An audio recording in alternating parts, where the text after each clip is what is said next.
2026년 1월 16일 서울중앙지방법원 제35형사부 공판 개정에 앞서 법정 질서 유지와 관련한 안내 말씀을 드리겠습니다. 재판장은 법정의 존엄과 질서를 해칠 우려가 있는 사람의 입정 금지 또는 퇴정을 명할 수 있고, 그 밖에 법정의 질서 유지에 필요한 명령을 할 수 있습니다. 이러한 재판장의 명령에 위반하는 행위를 하거나 폭언, 소란 등의 행위로 법원의 심리를 방해하거나 재판의 위신을 현저하게 훼손한 사람에 대해서는 20일 이내에 감치에 처하거나 100만 원 이하의 과태료를 부과할 수 있습니다. 따라서 본 법정 안에 계신 분들은 모두 재판이 진행되는 동안 엄숙하게 질서를 유지하여 주시고, 이에 관한 재판장의 명령에 따라 주시기 바랍니다. 이제 서울중앙지방법원 2025 고합 1010호 사건의 선고 공판을 진행하겠습니다. 먼저 당사자 및 소송 관계인의 출석을 확인하겠습니다. 특별검사 측에서는 어느 분이 나오셨습니까? 네, 바우스 특별검사부 차명곤, 김다락, 장지영, 김구열, 유승재 검사 출석했습니다. 예. 변호인 측에서는 어느 분이 나오셨습니까? 네, 김홍일, 배보윤, 유정화, 송진호 변호사 출석했습니다. 네. 예, 이제 피고인을 입정하도록 할 것인데, 피고인이 들어오는 동안 소송 관계인 및 방청인들께서는 자리에서 일어나거나 소리를 내지 마시고 착석하신 상태에서 질서를 유지하여 주시기 바랍니다. 피고인 입정하십시오.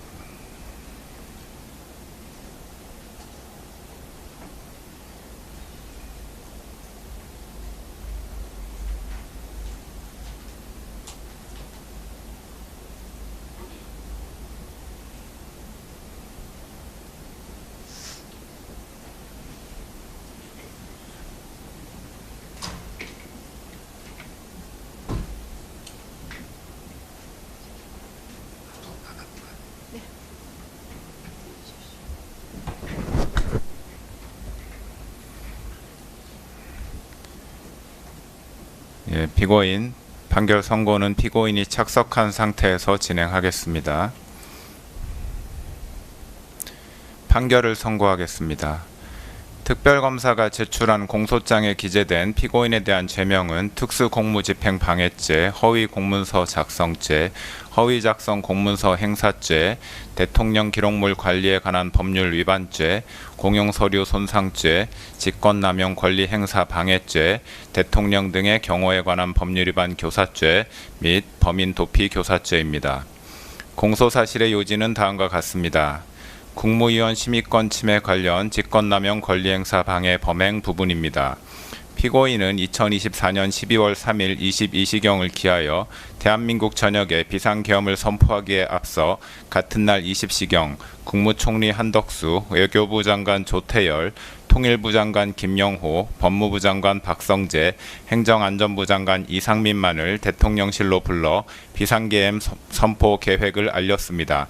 그 다음에 국무회의 의사 정족수를 채우기 위해 국무위원들을 추가로 소집하면서 나머지 13명의 국무위원들 중 자신이 임의로 선정한 기획재정부 장관 최상목, 농림축산식품부 장관 송미령, 보건복지부 장관 조규홍, 중소벤처기업부 장관 오영주, 국토교통부 장관 박상우, 산업통상자원부 장관 안덕근 등 6명에게만 연락하여 이유는 알려주지 않은 채 대통령실로 오도록 지시하고, 이 6명 중 최상목, 송미령, 조규홍, 오영주가 대통령실에 도착하여 국무회의 정족수인 11명이 채워지게 되자 회의를 종료하고 22시 27분경 비상계엄을 선포하였습니다. 그럼으로써 출석하라는 연락을 받지 못한 교육부 장관 이주호, 과학기술정보통신부 장관 유상임, 국가보훈부 장관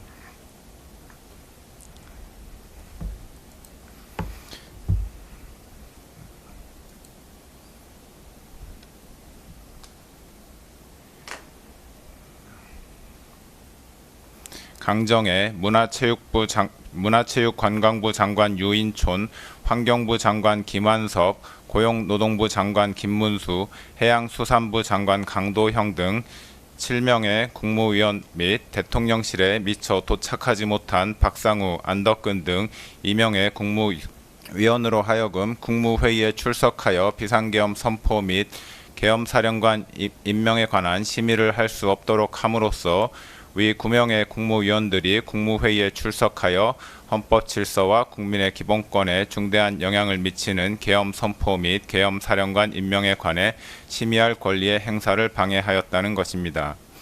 비상계엄 선포 문서 사후 작출 관련 허위 공문서 작성 및 행사 범행 부분입니다. 2024년 12월 3일 비상계엄 선포를 위해 국무위원 등이 모인 자리에서는 피고인이 국방부 장관 김용현으로부터 비상계엄의 선포를 보고받는 과정에서 국무총리 한덕수를 거치지 아니하였을 뿐만 아니라 피고인의 일방적 비상계엄 선포 후 대통령실 직원이 국무위원들에게 비상계엄 관련 문서에 서명을 요구하였지만 국무위원들이 서명을 거부하여 헌법상 대통령의 국법상 행위에 대한 문서주의 및 부서 제도가 기능하지 못하였습니다. 그 후 대통령 비서실 부속실장 강의구는 2024년 12월 6일경 대통령, 국무총리, 국방부 장관의 서명란이 기재된 2024년 12월 3일자 비상계엄 선포문 표지를 작성하였고 그 뒤에 국무총리 한덕수에게서 전달받은 비상계엄 선포문을 첨부하여 2024년 12월 3일자 비상계엄 선포문을 만든 후 국무총리 한덕수와 국방부 장관 김용현으로부터 부서를 받은 다음 12월 7일 피고인에게 보고를 하였습니다. 피고인은 이 비상계엄 선포문의 대통령란에 서명을 하여 강의구 부속실장에게 전달하였고 강의구 부속실장은 이 비상계엄 선포문을 대통령 비서실 부속실에 보관하였습니다. 이로써 피고인은 강의구, 한덕수, 김용현과 공모하여 마치 대통령의 국법상 행위인 12월 3일 비상계엄 선포가 국무총리와 국방부 장관이 계엄 선포 전 부서한 문서에 의하여 이루어진 것처럼 보이게 하거나 비상계엄 선포 관련 탄핵 또는 수사 절차 등에 행세할 목적으로 그 직무에 관하여 대통령이 서명하고 국무총리와 국방부 장관이 부서한 2024년 12월 3일자 비상계엄 선포문을 허위로 작성하고 그 무렵 이를 대통령 비서실 부속실에 보관하는 방법으로 행사하였다는 것입니다. 비상계엄 선포문 등 피해기 관련 대통령 기록물 관리에 관한 법률 위반, 공용서류 손상 범행 부분입니다. 피고인이 위와 같이 대통령이 서명하고 국무총리와 국방부 장관이 부서한 2024년 12월 3일자 비상계엄 선포문을 허위로 작성한 후 수사기관의 비상계엄 관련한 사건에 대한 수사가 본격적으로 진행되자 한덕수 국무총리는 12월 8일 강의구 부속실장에게 전화하여 위 문건에 자신이 서명한 것을 없었던 것으로 하자고 하였습니다. 피고인은 2024년 12월 10일경 강의구로부터 위와 같은 한덕수의 말을 보고받자 총리의 뜻이 그렇다면 그렇게 해라 라고 강의구에게 말하여 허위로 작성된 위 2024년 12월 3일자 비상계엄 선포문을 폐기할 것을 승인하였습니다. 이에 강의구가 위 문서를 문서 3단계에 넣어 파쇄하는 방법으로 폐기함으로써 피고인은 한덕수, 강의구와 공모하여 무단으로 대통령 기록물인 동시에 공무소에서 사용하는 서류인 위 비상계엄 선포문을 손상하였다는 것입니다. 비상계엄에 따른 정치적, 사법적 위기 타개를 위한 허위 공보 관련 직권남용 권리 행사 방해 범행 부분입니다. 2024년 12월 4일 비상계엄 해제 발표 이후 국회와 언론에서는 피고인의 비상계엄 선포 행위는 실체적, 절차적 요건을 갖추지 못한 것으로 위헌, 위법적 행위에 해당하고 탄핵 사유에 해당한다는 문제 제기가 지속되었고 검찰, 공수처, 경찰 등 수사기관이 피고인과 공범들에 대해 내란죄 등의 수사에 착수하였으며 나아가 야당 의원 191명이 대통령 탄핵 소추안까지 발의하는 상황에 이르는 등 국내외적으로 정치적, 사법적 위기에 처하게 되었습니다. 이에 피고인은 홍보수석실 해외 홍보비서관 겸 외신 대변인을 활용해 외신을 상대로 정당한 목적으로 적법한 절차에 따라 비상계엄을 선포하고 시행한 것처럼 거짓 홍보하여 국내외 부정적 여론을 무마하기로 마음먹고 2024년 12월 4일 오후경 해외 홍보비서관 겸 외신 대변인에게 전화하여 국회의원 과반수의 비상계엄 해제 요구 요건을 알고 있었지만 의원들의 국회 출입을 통제하지 않았다. 국회가 동의 여부를 판단할 수 있도록 국회의원의 본회의장 진입을 막지 않았다. 대통령으로서 헌정 파괴 세력으로부터 자유민주주의 헌법 질서를 지키기 위한 액션은 했지만 합헌적 틀 안에서 행동을 취했다. 현재 국정마비 상황을 일단 타개하고 질서를 회복하기 위한 것이 목표였다. 헌정질서 파괴의 뜻은 추호도 없었다 라는 내용의 프레스 가이던스 즉 PG를 작성하게 하고 이를 외신들에게 전파하도록 지시하였습니다. 그러나 피고인이 지시한 PG의 내용은 허위의 사실이므로 외신 대변인에게는 피고인의 지시를 따를 의무가 없었는데도 피고인은 대통령실에 대한 지휘 감독 권한을 남용하여 외신 대변인으로 하여금 피고인이 알려준 허위의 사실을 PG로 작성하게 한 후 이를 외신 기자들에게 전달하게 하였고 외교부 부대변인에게도 위 PG를 보내주어 외신 기자들에게 전달하게 하였습니다.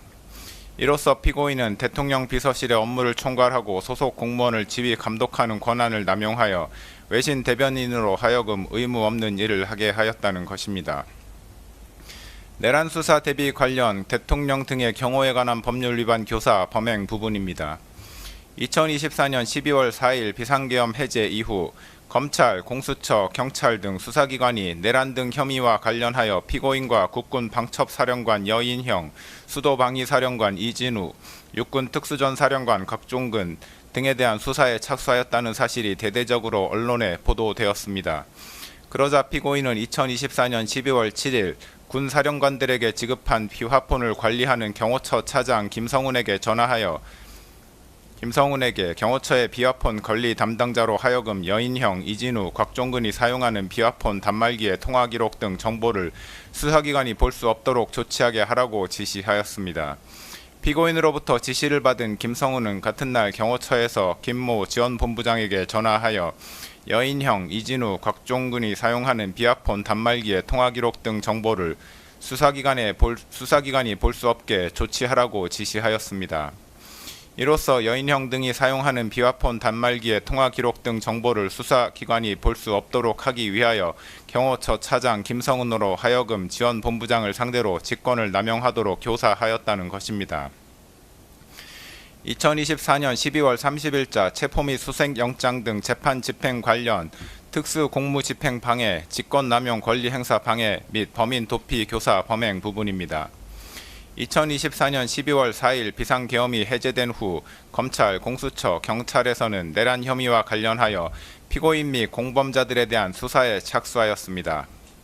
공수처는 2024년 12월 16일경부터 2024년 12월 26일경까지 피고인에게 출석 요구서를 3회 발송하였으나 피고인은 출석 요구에 응하지 아니하였고 결국 법원은 2024년 12월 30일경 피고인에 대한 체포영장과 수색영장을 발부하였습니다. 법원이 발부한 영장을 집행하기 위해 공수처는 2025년 1월 3일경 체포영장의 집행을 시도하였는데 피고인은 대통령 경호처장 박종준과 차장 김성훈 등에게 체포영장은 불법이므로 이에 응할 수 없다고 하면서 체포영장 등의 집행을 저지하라고 지시하였고 피고인으로부터 지시를 받은 경호처장 박종준과 차장 김성훈은 대통령 경호처 간부회의 등을 통해 대통령의 방침이라면서 이광우 경호본부장 등에게 피고인의 지시사항을 전달하고 군, 경, 병력동원 계획, 차벽 설치 계획 등을 수립하여 영장 집행을 물리적으로 저지하기로 모의하였습니다. 2025년 1월 3일 영장 집행이 개시되자 박종준, 김성훈 등은 대통령 경호처에 배속된 제55 경비단과 제33 군사경찰 경호대에 연락하여 병력 지원을 요청하고 대통령 경호처 소속 공무원 등을 동원하여 공관촌 1정문에서부터 대통령 관저 앞에 이르기까지 대형 버스 등을 차벽으로 설치하여 삼중의 저지선을 구축하고 차벽 주변에 대통령 경호처 소속 공무원 등으로 하여금 인간 스크럼을 짜게 하는 등의 방법으로 영장 집행 담당 공무원 등의 대통령 관저 진입을 저지하고 그 과정에서 공수처 소속 검사, 수사관 등 영장 집행 담당 공무원을 가로막고 붙잡고 밀치는 등의 유형력을 행사하였습니다. 이로써 피고인은 박종준, 김성훈, 이광우와 공모하여 경호처 소속 공무원 등 인적 물적 자원을 동원하여 법원이 발부한 체포영장 등 재판의 집행 업무를 수행하는 공무원의 직무 집행을 방해하고 직권을 남용하여 경호처 소속 공무원 등으로 하여금 영장 집행 담당 공무원들에게 유형력을 행사하게 하는 등 의무 없는 일을 하게 하였으며 박종준, 김성훈, 이광우로 하여금 피고인을 도피하게 하도록 교사하였다는 것입니다. 2025년 1월 7일자 체포 및 수색영장 등 재판 집행 관련 직권남용 권리행사 방해 범행 부분입니다. 1차 체포영장의 집행 저지 이후 경호처장 박종준이 2025년 1월 10일경 특수공무집행 방해 등 혐의로 경찰 조사를 받는 과정에서 사직서를 제출하였고 사직서가 수리되어 김성훈 차장이 처장 직무대행직을 맡게 되었습니다. 공수처는 1차 체포영장 등의 집행이 무산된 이후 2025년 1월 7일 피고인에 대한 체포 및 수색영장을 다시 발부받아 2025년 1월 15일 영장 집행을 시도하였습니다. 공수처의 체포영장 등 집행에 응할 수 없다는 피고인의 기존은 경호처장 박종준의 사임으로 처장 직무대행이었던 김성훈과 경호본부장 이광우에게 계속하여 유지되었습니다. 이러한 피고인의 기조에 따라 김성훈, 이광우는 공수처의 체포영장 등 집행을 저지하기 위해 대통령 경호처 소속 공무원 등을 동원하여 공관촌 내 주요 지점에 차벽과 윤형 철조망을 설치하고 인간 스크럼 짜기 훈련을 수차례 실시하였고 경호처 대테러부 소속 직원들에게 총기를 휴대하고 위력 순찰을 실시하도록 하였습니다. 이로써 피고인은 김성훈, 이광우와 공모하여 대통령 경호처장 등의 권한을 남용하여 소속 공무원으로 하여금 2025년 1월 7일자 체포영장 등 재판의 집행을 저지하기 위해 의무 없는 일을 하게 하였다는 것입니다. 개별 공소사실의 인정 여부에 관해 보겠습니다. 국무위원 심의권 침해 관련 직권남용 권리행사 방해 범행 부분입니다. 피고인은 2024년 12월 3일 비상계엄을 선포한 행위와 관련하여 이 법원에 내란 우두머리 혐의로 공소가 제기되어 현재 재판 계속 중인데 피고인이 한 국무회의 소집 행위는 계엄 선포 행위 이전에 이루어진 것으로서 대한민국 헌법 및 관계 법령이 규정하는 계엄 선포에 필요한 사전 절차인 국무회의의 심의를 거치기 위한 것에 불과하므로 별건 내란 우두머리죄 공소사실 기재 행위의 실행의 착수 전 단계에서 행하여졌다고 보는 것이 타당합니다. 따라서 이 부분 공소제기는 이중기소에 해당하지 않습니다. 헌법과 계엄법 등 관계 법령의 문헌과 그 입법 취지 및 대통령의 권한 행사와 관련하여 국무회의의 심의가 갖는 제도적 의의 등을 종합적으로 고려하면 모든 국무위원은 국무회의의 구성원으로 국정을 심의할 권한을 가진다고 판단됩니다. 따라서 대통령이 국무회의를 소집하는 경우 국무위원 전원에게 소집 통지를 하여야 하고 일부 국무위원에게 소집 통지가 결여된 경우에는 해당 국무위원의 심의권이 침해되었다고 보아야 합니다. 피고인은 자신이 임의로 특정한 일부 국무위원들에게만 국무회의 소집 통지를 하였으므로 통지를 받지 못한 교육부 장관, 과학기술정보통신부 장관, 국가보훈부 장관, 문화체육관광부 장관, 환경부 장관, 고용노동부 장관, 해양수산부 장관 이상 7명의 국무위원들의 심의권을 침해하는 행위를 하였다고 판단됩니다. 피고인은 비상계엄의 밀행성과 신속성의 요청에 기인하여 국무위원들 전체에 대한 소집 통지를 하지 못한 것이므로 통상의 국무회의와 달리 계엄 선포와 관련하여 일부 국무위원에게 소집 통지를 하지 못한 것에는 정당한 사유가 있다고 주장하나 헌법과 관계 법령상 긴급한 경우에 그와 같이 소집 통지를 하지 않아도 무방하다는 취지의 예외 규정은 없습니다. 피고인이 주장하는 계엄 선포 사유, 즉 당시 야당이었던 더불어민주당의 다수의 고위공직자에 대한 탄핵 시도 내지 탄핵 소추안의 발의, 국가정보원의 선거관리위원회 시스템 점검 결과 등에 의하여 드러난 부정선거 의혹 해소, 국회의 2025년도 예산안 삭감에 따른 안보 공백 상황 초래 등을 고려하여 보더라도 피고인이 비상계엄 선포 이전에 국무위원 전원에 대한 소집 통지를 하지 못한 것을 정당화할 수 있을 정도로 긴급한 상황 하에 있었다고는 보기 어렵습니다. 피고인이 소집 통지를 한 국무위원과 그렇지 아니한 국무위원 사이에 계엄 선포의 보안 유지 필요성과 관련하여 의미 있는 합리적 차이가 존재한다고도 볼 수 없습니다. 피고인은 계엄 선포 당시 국회 통제 등 물리적 조치를 수반하지 아니한 채 단지 국민들에게 국가안보 위기 상황, 야당에 의한 국정와비 상황 등의 현황 및 심각성을 알리기 위한 목적에 이른바 메시지 계엄을 선포하려고 한 것이었다고도 주장하는데 피고인의 위와 같은 주장에 따르더라도 국무위원 전원에게 소집 통지를 하지 못할 정도로 긴급성과 밀행성이 요구되는 상황이 존재하였다고 보기 어렵습니다. 오히려 비상계엄과 같은 국가 긴급권을 행사할 경우 국가의 각 분야에 있어 비상 상황을 초래할 수 있고 다양한 분야에서 국민의 기본권을 침해할 소지가 있으므로 국가 긴급권 행사의 오남용에 따른 피해를 미연에 방지하기 위해 국정 각 분야의 보좌 및 심의를 담당하고 있는 국무위원 모두에게 국무회의의 소집을 통지할 필요성은 더욱 크다고 할 것입니다. 결국 피고인이 교육부 장관, 과학기술정보통신부 장관 등 7명의 국무위원들에 대한 국무회의 소집 통지를 하지 않아 해당 국무위원들이 국무회의에 참석하지 못하도록 한 행위는 직권을 남용하여 위 각 국무위원의 심의권을 침해한 행위에 해당하고, 이에 관한 피고인의 고의 역시 인정된다고 할 것이므로 이 부분 직권 남용 권리 행사 방해죄는 유죄로 인정됩니다.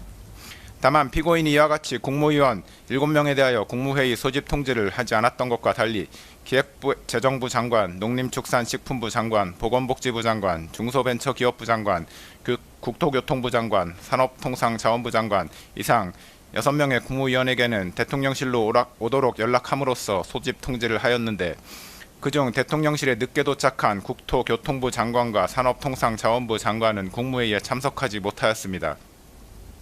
그런데 정부 조직법, 국무회의 규정 등 관계 변명에 의하더라도 국무회의 소집 통지에 관하여 그 통지의 구체적인 내용이나 방식 등을 제한하는 규정은 찾아볼 수 없고, 소집 통지를 한 국무위원 전원이 국무회의에 실제로 참석할 때까지 국무회의를 개최할 수 없다는 규정 역시 존재하지 않습니다.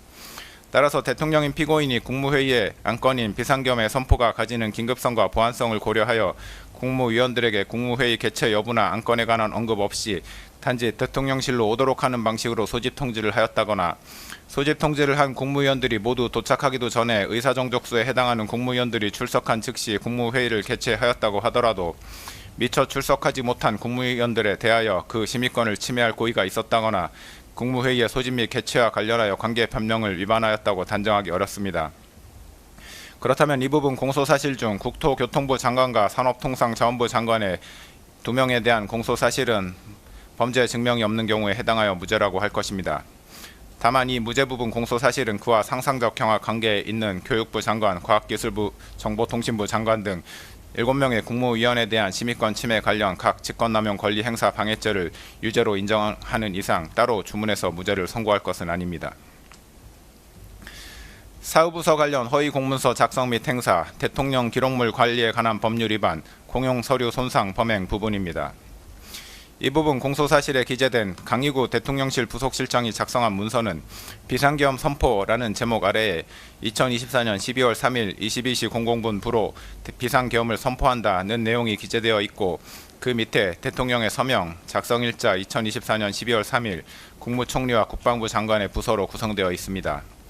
문서의 기재 형식과 내용에 비추어 보면 이 문서는 작성 권한 있는 공무원인 피고인이 서명의 방식으로 결재함으로써 성립된 문서에 해당합니다.